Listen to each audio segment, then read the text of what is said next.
Bueno, continuamos conversando con Carlos Raúl Hernández, doctor en ciencias políticas, analista político, articulista, profesor universitario. Bueno, Carlos Raúl, fíjate, la palabra negociación no es de las más populares, al menos hoy en las redes sociales y en los mentideros políticos, como se dice.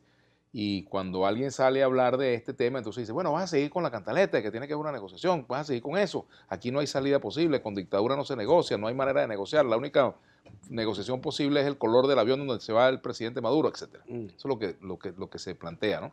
Y bueno, por supuesto también del lado de algunos sectores radicales del chavismo, pues también existe esa renuencia a buscar un espacio para la negociación. Hemos escuchado planteamientos a favor de la negociación de parte del secretario general de Naciones Unidas, Antonio Guterres, de los gobiernos de Uruguay y de México, que bueno, no están en la misma tónica del Grupo de Lima y de otros países de América Latina y de Estados Unidos, ¿no?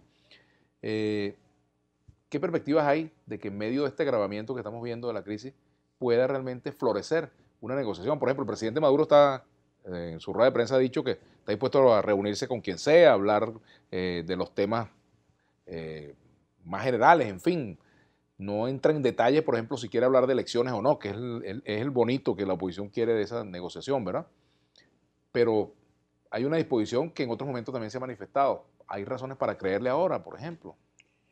Bueno, yo creo que en este caso, como ha habido fracasos, hemos mencionado eso en el negro anterior, en varias ocasiones se ha hablado de diálogo y eso no ha servido para nada, sino para exhibir más bien una nueva pelea y un nuevo conflicto.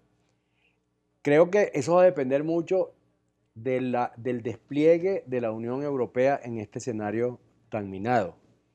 Porque lo que estamos viendo es que desde fuera algunos sectores y sectores muy poderosos en la política internacional de hoy, una política internacional que pudiéramos llamarla de la era Trump, en la que es más antipolítica que política. Es decir, es más el estilo de shock, de aplastamiento del adversario que el estilo de la negociación. Bueno, yo creo que quien puede amortiguar esas presiones, tanto de Putin como del presidente Trump, es la Unión Europea. Es decir, tiene la Unión Europea que meterse muy a fondo para lograr que las partes se pongan en contacto. Porque las negociaciones, es decir, la gente negocia en general cuando cree que por otra vía no va a llegar a un éxito en sus objetivos. Me está dando la impresión de que en este momento eso no parece estar claro para algunos de los que están en la pelea. Algunos creen que pueden ganar por nocaut. Bueno, Tanto en el gobierno como en la oposición. como en la oposición. Entonces eso crea una... Y como hemos visto que de hace algún tiempo, no me estoy refiriendo exactamente a este momento, pero sí los últimos 3 años, quienes han impuesto la política, tanto del gobierno como de la oposición, son los grupos más duros, los más radicales. Eso lo hemos visto tanto en las acciones de los funcionarios, los altos funcionarios públicos, como en las acciones de los grupos que se les oponen. Entonces, bueno, es necesario que la Unión Europea, yo deposito mucho en Europa en este momento por la particular sensibilidad que ha demostrado la señora Mogherini a lo que puede pasar aquí, para que se pueda lograr la conquista de ese objetivo, que es que se haga una negociación seria y una negociación que conduzca a resultados. Si no una negociación para que se vuelva a desbaratar, sino una negociación con la presión de la comunidad internacional. Fíjate, cuando surgen estas posiciones duras, irreductibles, del lado que fuere, bueno, puede ocurrir dos cosas: que quienes abanderan esas posturas reciban apoyo incondicional de todos los grupos, movimientos que lo acompañan, ¿verdad? O puede pasar también que comiencen a surgir fisuras. En el campo del gobierno, ¿existen esas fisuras realmente? Y en el campo de la oposición hoy, ¿Guaidó tiene apoyo unánime, incondicional, irreversible en esta política? Bueno, pero en todo caso yo creo que Guaidó debería asegurarse ese apoyo de los demás factores de la oposición. Si no lo ha hecho, tendría que hacerlo. Hoy dijo que lo tenía. Bueno, sí, exacto, pero tendría que exhibirlo además. Yo creo que que los dirigentes políticos deberían involucrarse, los dirigentes de los partidos, los dirigentes, incluso las figuras independientes, debían involucrarse en tratar de impulsar esos cambios en el esquema político que estamos proponiendo y además hacerse visibles como parte del equipo, de un futuro equipo de gobierno que podría presentar Maduro eventualmente en unas elecciones. Perdón, Guaidó, ¿quieres decir? Claro, perdón, Guaidó, que eventualmente en unas elecciones en las que tuviera bien la alianza o el acuerdo para las negociaciones.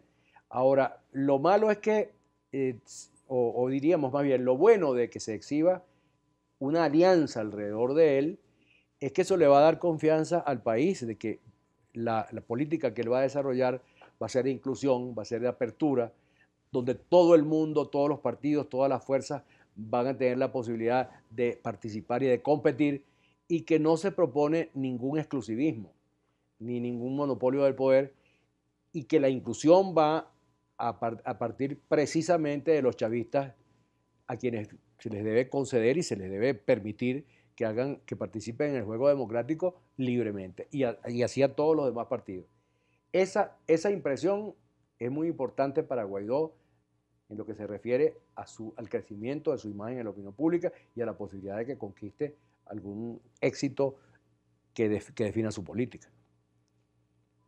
Claro, hasta ahora no ha habido públicamente voces disidentes en la oposición con respecto a esa postura. Me refiero a la oposición que ha estado, a la oposición parlamentaria, pues. Básicamente a la oposición parlamentaria, porque hemos escuchado posiciones quizás de otros partidos, el MAS, etcétera, ¿no? Pero básicamente no se han manifestado hasta ahora esa disidencia, tampoco una incidencia clara de estos factores en la política. A eso es lo que me refiero, es que ha habido como una especie de silencio en relación con eso, y yo creo que ese silencio debe acabarse. Guaidó tiene que asegurar un acuerdo con las fuerzas de la oposición, precisamente para que se brinde ante el país la sensación de unidad y de pluralismo. Ahora, el camino que se tomó, Carlos Raúl, para entrarle a ese tema en profundidad, el camino que tomó Guaidó de juramentarse o autojuramentarse como presidente encargado, fue el camino adecuado en esa coyuntura. Bueno, a mí me tomó por sorpresa, y creo que no solamente a mí, sino a muchísima gente que no lo esperaba. Incluso lo que se parecía transmitir era que no, que él se iba a mantener como presidente de la Asamblea Nacional, y entonces desde esa perspectiva iba a darle a la Asamblea Nacional el papel que tiene en los países democráticos, que es ser una fuerza que controla al Ejecutivo, que polemiza con el Ejecutivo y que puede en momentos determinados, normales de la vida política, coincidir con el Ejecutivo. Eso era lo que se pensaba que él haría. Sin embargo, tomó esa decisión que, como digo, sorprendió a mucha gente y, bueno, por el momento entonces uno lo que ve es que hay que evaluar lo que está haciendo a partir de los resultados. Si él tiene que obtener resultados prácticos en función de sus objetivos, es decir, tiene que lograr que el país avance desde el punto de vista de los objetivos democráticos. Si no avanza, si se establece algún ruido o alguna dificultad para que esos objetivos se logren, creo que va a tener problemas en su relación con el país. Lo digo porque, por ejemplo, la Asamblea Nacional en 2015, después de un triunfo que fue clamoroso, se dedicó a una cosa distinta a la que la gente esperaba. Y resulta que eso produjo, una vez que además anunciaron que iban a salir del gobierno de Maduro en no sé cuántos meses, y aquella cantidad de cosas que se prometieron y que no se cumplieron, la gente perdió el interés en la Asamblea Nacional. Porque ese es un elemento fundamental de la ciudadanía y de los espacios demográficos políticos, ¿no? Que la gente tiene una expectativa, se mantiene en esa expectativa hasta cierto punto. Una vez que esa expectativa no se cumple, empieza a retroceder el interés por lo que dice el interlocutor. Entonces, yo creo que él está sometido a esa presión, él tiene que lograr resultados. Un resultado puede ser que se produzca el diálogo y que a partir de ese diálogo se inicie un cambio. Que por cierto ha sido uno de los llamados que ha hecho en su rueda de prensa hoy el presidente Nicolás Maduro, ha reiterado un llamado al diálogo El tema está en cómo se come eso o con qué se come eso. Vamos a la pausa, ya venimos.